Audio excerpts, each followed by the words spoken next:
In the opening scene, we see June being bundled out of the back of a van, and she is central in the frame as she is manhandled by the eyes. This is significant because what is about to befall the handmaids is June's fault. We are shown the women being handled aggressively, dressed in red with white bonnets, and then the camera cuts back to June. The purpose of this is to document her reaction to the treatment of women who are her friends, and the guilt she feels for their predicament.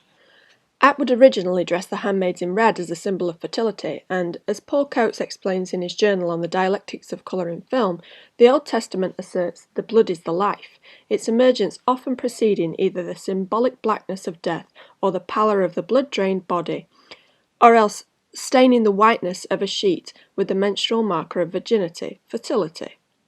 And there are some interesting semiotics in the juxtaposition with white, which is traditionally associated with purity. Red is also associated with rage, which is befitting of a group of subjugated women. The camera then shows an up-close shot of a barking dog before returning to the handmaids. This is important because the women are muzzled but the dogs are not.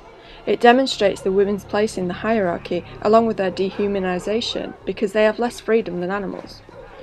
The flashing lights from the cars and hubbub accompanied by the barking dogs adds to the sense of chaos and panic that is taking place in the scene.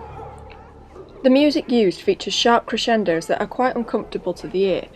The purpose of this is to create a sense of suspense and drama as we wait to see what will become of the handmaids. The colour grading is desaturated throughout, reflecting the overall tone of dystopian fiction, and is in low light to add to the sense of disorientation the women are feeling as they're herded like cattle. And the mise-en-scène is congruent with the genre, offering no sense of hope or reprieve in the setting or props.